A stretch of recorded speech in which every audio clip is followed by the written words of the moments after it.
Alright, stuck on where to begin with your new webcomic? Don't worry, we're about to get into that right now.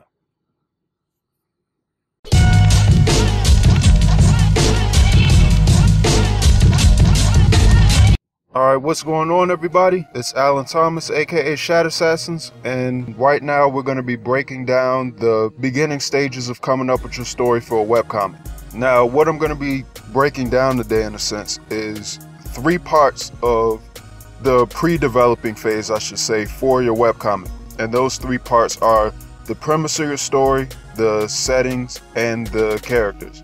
Now, the way you want to go about this, and before I even get into that, the reason why I'm explaining it this way is because I didn't necessarily go over these 3 steps when I made my first webcomic, and depending on how broad your story is, it can leave you very confused. So if you're doing a really simple story, this can actually help you out easily. Like, this can make your story 1,000 times simpler than it already is. Like, it can make things way easier for you.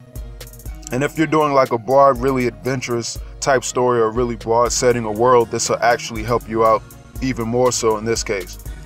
Now, the first thing that you actually want to do is come up with the basic premise of your story. You want to be able to summarize your story in like 1 or 2 sentences tops, and you want to leave the details for later. Like, we don't need to get into like character specifics or events or even like setting details or anything like that right now. The main thing that we're trying to get into at this point is, what is the general gist of your story? Like, how do you break your story down in 1 sentence? If I was to break down, say, Afro Brainbuster, it's young man is trying to become world heavyweight champion with only 1 wrestling move. That doesn't completely explain the story, but it gives you a general idea of what the story is. Like, we don't even know what the young man's name is or anything like that. That's not really important, but you have a general basis for the story. Dragon Ball Z would be something like, fighters battle enemies from other galaxies to save the Earth. Like, that does not in any way explain what Dragon Ball Z is fully, but anybody who doesn't know what it is will get a general idea, and they'll be able to somewhat follow the rest of the series from there. Somewhat, but you get the general idea.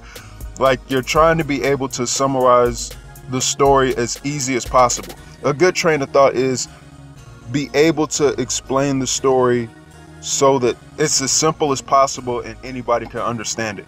Like, if you can't tell somebody what your story is in a nutshell, why would anyone bother reading it? So you want to be able to have a general premise so you have the idea of what your story is, in a sense. And then from there you get to the second part, and this is kind of important because this you're going to get a tad bit more in depth in, and that's, where's your story located at? Now, here you want to get into a little bit of specifics. You want to get into the actual location of the story. Where is it? Is it on Earth? Is it in a bakery? Is it in a diner? Is it on a football field? Is it in a school? Like, where is your story at? Could be on the moon or anything, but you're trying to get an idea of where is it located. What's the time period of the story? So is it taking place in like the 1600s? Is it taking place in like 2000 BC? Is it taking place in the year 2450? Like, what is the time frame of the story? And then what are the names of some of the locations in the story? Like, if you can even break it down into the actual locations of the scenes or the areas that your story is going to be taking place at. Like, if it's in a city, where in the city is the story going to be taking place at? Is it going to be in somebody's house? Is it going to be in like a courthouse or office building? Like, where is the story going to be at? Like I said, you want to start getting a tad bit specific here, because this will help you fill in sort of blanks of the story later on down the road. So get kind of specific when you get into your setting details. Then after you get to this point, you move on to the third part of sort of building the beginning stages of your story, and that is your characters. And you want to lay out who exactly the characters are in the story. Now, just like coming up with the premise, you don't want to get too in depth with this one either. Just be kind of just as sort of general as you were with the premise, except try to sum up your characters into 1 or 2 sentences. You don't need to get too specific here, because we'll get to that later on down the road. But in the early stages of building up your story, you want to try and figure out like a general idea of who each character is in the story. So in a nutshell, what you're basically doing is you're coming up with the general premise, so you have a starting point for the story and you can explain what it is. Then you have all your settings so you can piece together exactly where your story is taking place at, and it sort of gives you a visual down the line with the story. And then you have your actual characters, so you know who's going to be in this story in the first place. So you want to break all this down. Depending on what's more important to you, the setting of the story, you can sort of choose whether you want to get more in depth with the characters now or get more in depth with the settings. Me personally, I would rather do the settings now and worry about the characters later. Like I said, we'll get to that in a later video, but as of right now, just stick to what I said earlier. Just come up with the basic premise, then map out where the actual locations of your story are going to be and the actual setting of it, and then get into who are the characters that's in this story.